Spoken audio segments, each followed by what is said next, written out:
some board members get very annoyed with other board.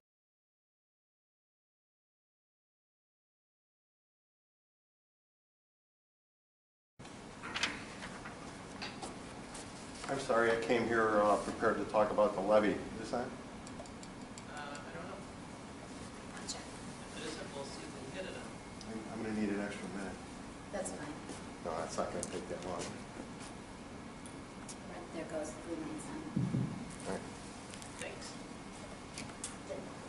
I know the district was on AM 560 in the morning this week, and there were some really good people on there talking about high school district 211 on AM 560.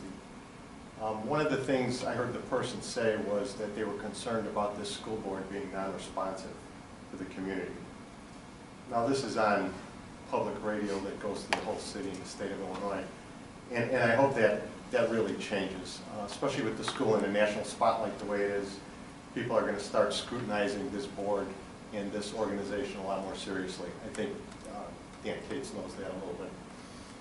So if scenario number 1 and scenario number 2 come up to be voted on, the way I see it, and the people that I have, or the people that I know that are analyzing these two scenarios, see scenario number 1 as putting $5 million more approximately in the cash reserves of High School District 211.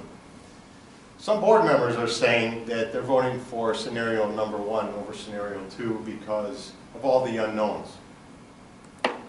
So before you vote to approve the scenario number 1, which I'm pretty sure everybody's going to vote that way, you have to ask yourself, how much money has this district collected using this same pretense in the past?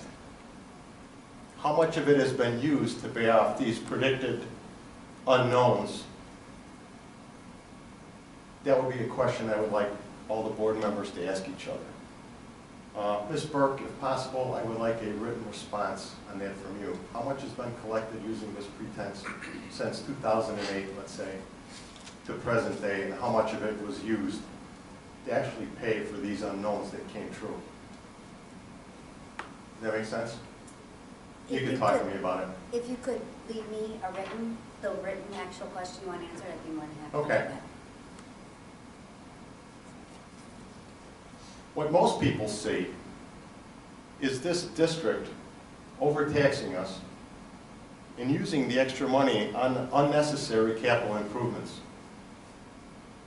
What this does is it eliminates the community from the decision-making process. The community is what this school board, or this elected school board, was elected to do, is represent us. That doesn't seem to be happening the way things are going right now. What this hurts the most when you collect, let's say, an extra $5 million based on a pretense that, in my opinion, isn't accurate and will never happen, is you hurt the seniors the most. And we had Michelle Mussman here sticking up for the seniors and the people that could not make it to this meeting. I give her credit for that. It's up to the board now to try and help those people that can't be here. And I agree this is a complex issue on a lot of different levels. But she was here sticking up for them. You have to give it to her on that. She did a good job. She really did. Spent a lot of time, a lot of her own personal time. She wasn't here representing herself or her position as an elected official. She was here telling this school board what she's hearing from the people in her community. She has no jurisdiction over you. She has a little bit downstate, but here she doesn't. She was here speaking as a regular person, as was Tom Morrison. So has Senator Matt Murphy, when he's written several letters to the school board asking you to hold the line on taxes, and so has Tom Morrison, the same thing. They're just representing what they hear from people in their community. And hopefully the elected school board will do the same thing, as you are elected representatives of the community, and that's your job here.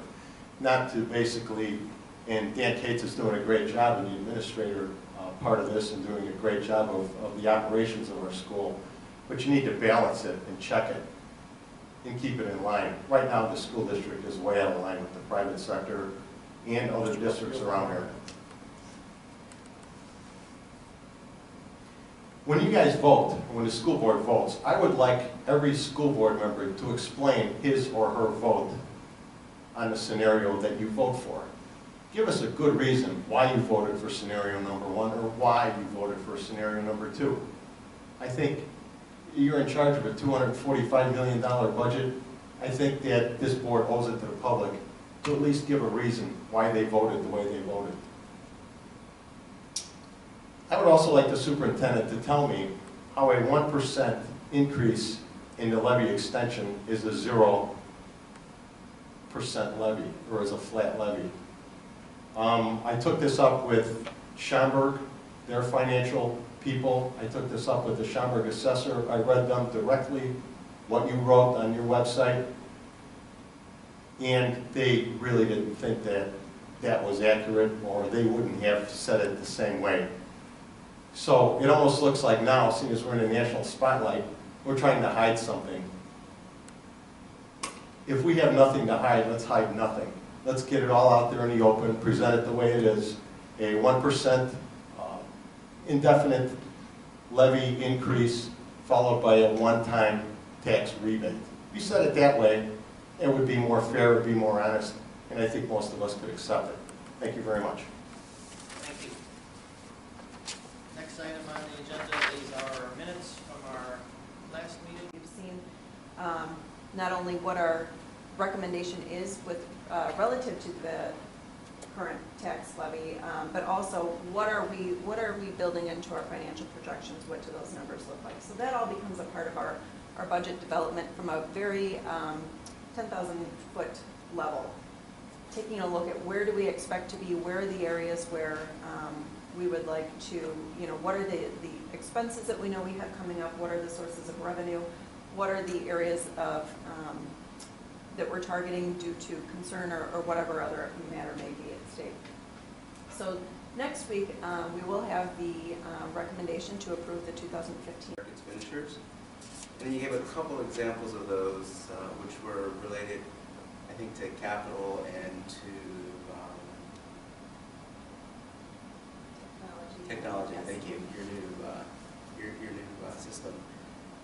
Those two examples were $1,500,000 and $800,000. I think you said, which is not quite half the total reduction of the balance of that. You feel like I'm curious about how much of that is one time versus, I guess, efficiencies or other ways of cutting costs. Sure. I would say, those two items are clearly half Sure. of it, and they They're are big. one-time items. And the staffing efficiencies that we're looking at are something that we will reap the benefit of year after year. And we'll continue to look at other areas for efficiencies. We do have a list identified Okay. that Good. at this time is confidential. Sure. The staffing efficiencies, is that reflected in the other costs, or is that rolled into the salaries and benefits? Currently, it's actually not built into the salaries and benefits. It's a couple $100,000 that we've identified at this point. So it's in the other line currently? Yes. Okay. The other thing I would add relative to the O&M and to the technology side is through those and through the vetting process that I talked about, when we are providing the budget targets for those various areas, we're reducing the amount that we would typically provide. So, we'll just say that, as Barb shared, the O&M, if it's a $4 million number, it would be a lesser number for next year. It's helpful for us to first identify what those, what the needs are and where the various areas are that would be required for upkeep, parking lot work, those types of things. And then we would, but certainly as a combined effort, we would be reducing those amounts as well. Improving the period of timeline, so it's like a 5-year chunk. Is there any thought of making it like that's a moving target? So now we're like halfway through, we're stopping at 18. The next, so 18, 19, 19, 20. Is that out, or you guys just thought process on that? There's always a list of other items that are out there. I would say at this point, certainly whenever we do our next, and I know the life safety projects are not listed necessarily on that capital item or that capital schedule, but that will be a large component of what our next round of projects would be. We know that we have extensive roof work that will need to be done in our buildings. We know we have some significant plumbing needs in all of our bathrooms and locker rooms, and would need some updated work in those areas. So those would be two of the main areas that I would say would fall into that next section. We certainly, it's something that we need to be able to target. I don't think that we will have,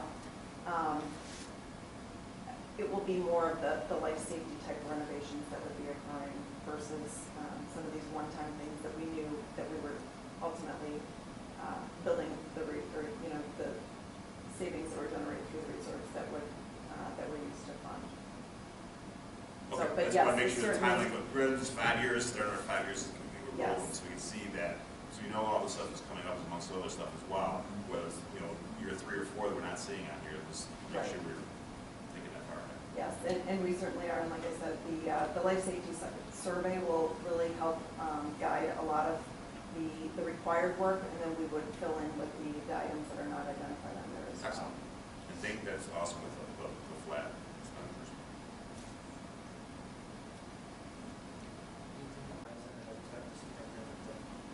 I just asked because it said that the future meeting was November 4th. Yeah. And I didn't know if that was a Yeah. misprint, that there really was a future meeting scheduled, or if that was a holdover from. Or there could be, or it could be Right. education. Just to give you a little bit of sequence on that, so we have facilities meeting